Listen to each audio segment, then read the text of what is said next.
Hey, Pastor Dana Coverstone here, Brooksville, Kentucky, Living Word Ministries Church. In Jasonville, Indiana, on my way home right now. My daughter's driving. I meant to get this on earlier, but because of preaching in the morning and afternoon service, was not able to. But last night, Saturday night, July 25th, right around 1:19, I woke up from a dream that I had.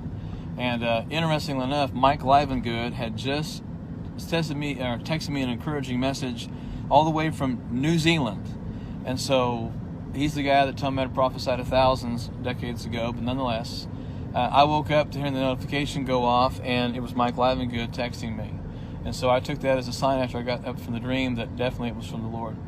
In this dream, I saw a calendar start in July, and it faded. It was almost like the month of July just faded off of the calendar, and it went right into August. And I saw August, the letters of August, September, October, November, December just got bold, very, very bold, and almost like they've been highlighted with a black marker. And then suddenly I'm walking near an abandoned slaughterhouse in the hometown where I grew up, about half a block from where I was staying at the moment. It used to be near my Aunt Betty's house. She used to work there. And suddenly this overgrown with grass and weeds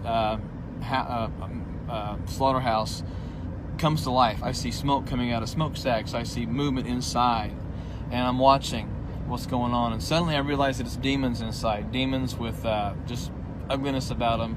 They began to appear before my eyes inside the building, and they were arming themselves with weapons and preparing it for, it seemed like for war. And then I realized that this town was not the only place where this was taking place. Every major city, small rural communities, there were places where the demons were getting together almost in teams and were preparing for war in that region. And then I realized that these kind of preparations that were taking place were just like sleeper cells, like terrorist sleeper cells all over the country. We think of terrorist sleeper cells getting ready for something. Only these were demons.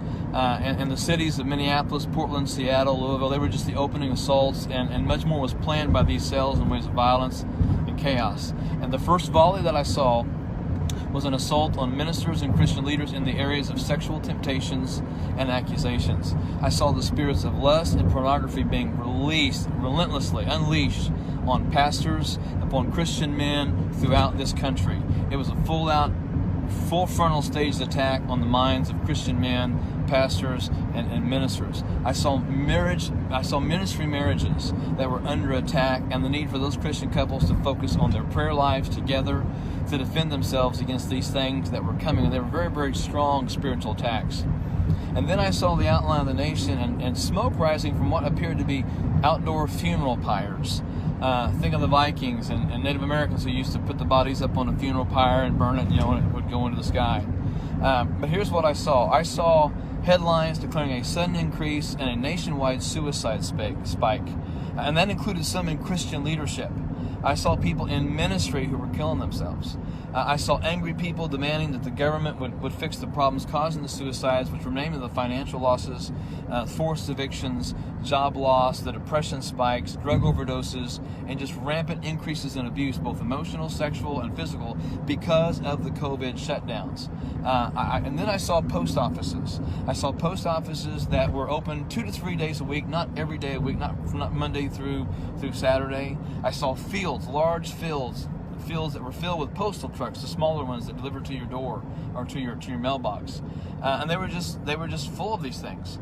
I saw the unemployment rate hit above 50% in the headlines with no help from the government, and that was spurring a lot of violence towards the government people in Washington, D.C. And the crowds were heinous, and I mean heinous in their efforts to get the attention. And then I saw that same white figure, but he appeared this time and he said, brace yourself, brace yourself, brace yourself, with the emphasis on the word brace. There were sleeper cells who were almost being activated. And I mean activated to bring attacks on Christian pastors, Christian ministers, Christian ministries. It was going to be a relentless attack on the body of Christ through the pastors. And I saw Christian marriages under assault. And so I just want to warn the church and pastors, make sure people are praying for you and watching what's going on, because there is coming an attack on our minds, our sexual purity. So guard your marriages, your relationships, the things that are, the things that you got to watch. Make sure you're watching what you're seeing on the internet, on your computers, your phones. Because the enemy's going to do everything he can to destroy pastors and ministers right now. And he's also going to do everything he can to destroy Christian men in marriages. Because the spirit of lust and the spirit of pornography was one strong thing I saw. And I saw great waves of suicides coming. At this point, I'm just putting things that I'm seeing and dreaming. I don't want to have a dream a week or a dream every day. I don't want to be doing this. But I understand that God's shifting some things in my life and my ministry and my call. And I'm seeing things that I believe are coming. The coin shortage continues, and now we're starting to see 1s and 5s in various situations getting less. We're seeing stores that are putting up, no longer taking cash. So there are some aspects of those dreams that are happening as I speak. I'm not claiming to be anything, but I'm a pastor who's having dreams and visions, and I'm seeing things that I believe are coming, and I'm trying to warn the pastors, I'm trying to warn the churches. These things are coming, and we got to be ready for them. So be in prayer, be in the Word, watch what's going on in your head, what's going through your eye gate, and make sure you keep your eyes and your hearts pure.